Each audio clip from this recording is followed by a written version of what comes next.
Hello दोस्तों, आपका एवी study classes में हार्दिक स्वागत है। दोस्तों, आज हम इतिहास के बारे में पढ़ेंगे और उसको जानेंगे, जो हमारी एग्ज़ाम के पॉइंट ऑफ व्यू से बहुत काफ़ी महत्वपूर्ण साबित होने वाला है। उम्मीद करता हूँ आपको ये वीडियो पसंद आएगा, और अगर वीडियो पसंद आए तो लाइक ज़रूर कर देना और साथ ही चैनल को सब्सक्राइब भी कर देना। तो चलिए दोस्तों, आज हम जानते हैं इतिहास के बारे में। इतिहास इतिहास वह है जो मानव जीवन को प्रभावित करे और भौगोलिक जीवन को भी प्रभावित करे, जिसके अंदर क्रमबद्धता है। इतिहास के अंदर क्रमबद्धता होना जरूरी है और उसके साक्ष्य भी मौजूद होने चाहिए। इसे हम इतिहास कह सकते हैं। हम अब इतिहास के साक्ष्य तीन प्रकार के साक्ष्य हैं। पहला है पुरातात्विक साक्ष्य, दूसरा है साहित्यिक साक्ष्य, तीसरा है विदेशी विवरण। अब पुरातात्विक साहित्य के अंदर आते हैं ताम्रपत्र, मुद्राभिलेख, मृदभांड, अभिलेख, शिलालेख, स्तंभलेख। और साहित्यिक स्रोत के अंदर आते हैं दो प्रकार के साहित्यिक स्रोत है, धार्मिक साहित्य और धर्मेतर साहित्य। धार्मिक साहित्य के अंदर महाकाव्य आ गए, हमारी जैन धर्म बौद्ध धर्म के साहित्य आ गए, कुरान आ गए। फिर आता है धर्मेतर साहित्य, जो धर्म से अलग है। यह है अर्थशास्त्र, रजत रंगिणी आदि। और फिर आते हैं विदेशी साहित्य, विदेशी विवरण, जिसके अंदर इंडिका हो गई, सीयू की हो गई, फोको की हो गई। अब जानते हैं हम इतिहास कितने शब्दों के मेल से बना है। तो इतिहास बना है तीन शब्दों के मेल से बना है, जिसके अंदर इति धन है, धन आश है। इति का मतलब है इस प्रकार, है का मतलब है निश्चित ही, और आश का मतलब है किसी घटना का घटित होना। अब इतिहास को हम तीन भागों में बांटते हैं, जिसके अंदर पहला है प्रागैतिहासिक काल, दूसरा है अद्यैतिहासिक काल, और तीसरा है ऐतिहासिक या आधुनिक या फिर वर्तमान। तो लिखित प्रागैतिहासिक काल के अंदर हमें लिखित साक्ष्य मौजूद नहीं होते हैं।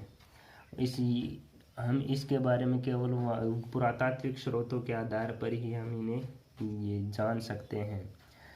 और फिर इसके अंदर महत्वपूर्ण काल आता है पाषाण काल। फिर आता है अद्यैतिहासिक। इसके अंदर लिखित साक्ष्य तो मौजूद है, लेकिन उन्हें पढ़ा नहीं गया है। इसके अंदर पुरातात्विक साक्ष्य, इसके अंदर भी हम पुरातात्विक साक्ष्यों को रखते हैं। इसके अंदर एक तो सिंधु घाटी सभ्यता और हम वैदिक सभ्यता भी इसी के अंदर आती है। फिर है ऐतिहासिक या आधुनिक या फिर वर्तमान, जिसके अंदर लिखित साक्ष्य भी मौजूद है और इन्हें पढ़ भी लिया गया है। यह है पुरातात्विक, इसमें भी पुरातात्विक साक्ष्य मौजूद होते हैं। मतलब तीनों में पुरातात्विक साक्ष्य मौजूद होते हैं। अब हम पढ़ेंगे प्रागैतिहासिक काल के अंदर हम पाषाण काल। पाषाण का जिसका शाब्दिक अर्थ है पत्थरों का युग। हम पाषाण काल को तीन भागों में विभाजित करते हैं, जिसके अंदर पहला पुरापाषाण काल, दूसरा है मध्य पाषाण काल, तीसरा है नवपाषाण काल। अब पुरापाषाण काल के अंदर इसके अंदर आदि मानव की उत्पत्ति मानी जाती है।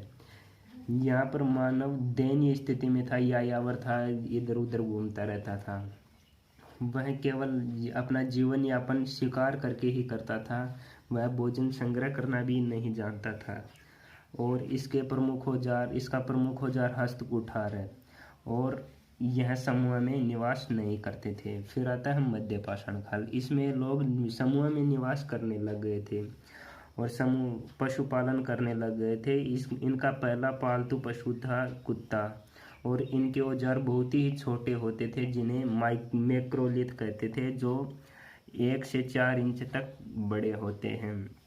फिर आता है नवपाषाण काल। नवपाषाण एक बहुत ही अच्छी क्रांति थी, जिसके अंदर आग जलाना सीख गया था और पहिया बनाना सीख गया था मानव, और इसी के साथ कृषि और बसावट ये भी सीख गया था, जिसके हमें प्राचीनतम परिणाम मेहरगढ़ से मिलते हैं। और इसी काल में पहली बार तांबे का प्रयोग किया गया, और पहली बार मृद भांड बनाना सीख गया था आदमी।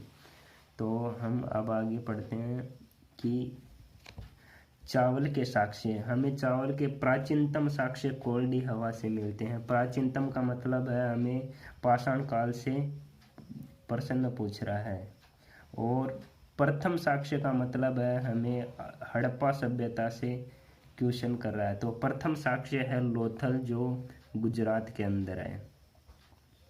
यह है प्रथम साक्ष्य चावल के। और जले हुए चावल के साक्ष्य हमें कालीबंगा से मिलते हैं, जो राजस्थान में स्थित है। दक्षिण भारत में सर्वप्रथम रागी की खेती की गई। ये इम्पोर्टेंट प्रश्न है, ये कई बार एग्जाम में पूछा गया है कि सबसे पहले दक्षिण भारत में कौन सी फसल की खेती की गई है। यहाँ पर रागी की खेती की गई। फिर आते हैं कुत्ते के साक्ष्य। कुत्ते के साक्ष्य में मानव के साथ कुत्ते का समाधान का प्राचीनतम साक्ष्य बुर्जहोम से है, और प्रथम साक्ष्य रोपड़ से। मतलब प्राचीनतम साक्ष्य ये तो हो गया पाषाण काल से,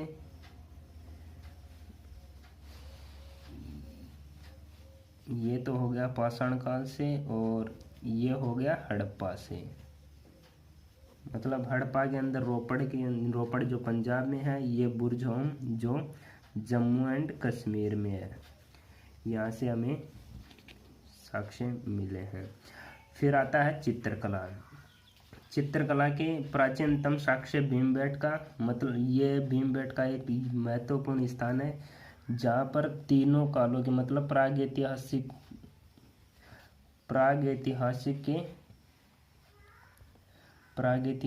के तीनों काल, मतलब पुरापाषाण, मध्यपाषाण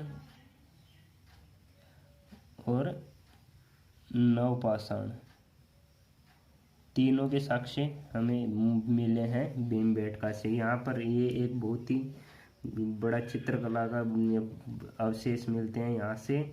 और प्रथम साक्ष्य मोहनजोदड़ो की पशुपतिनाथ की मूर्ति है चित्रकला के अंदर। तो दोस्तों ये था आज हमारा टॉपिक। उम्मीद करता हूँ कि आपको ये बहुत अच्छी तरीके से समझ में आया होगा। अगर ये पसंद आया तो प्लीज़ लाइक, शेयर और कमेंट ज़रूर करें, और सब्सक्राइब भी कर देना। थैंक यू दोस्तों, मिलते हैं एक नए वीडियो के साथ। तब तक के लिए धन्यवाद। Thank you so much.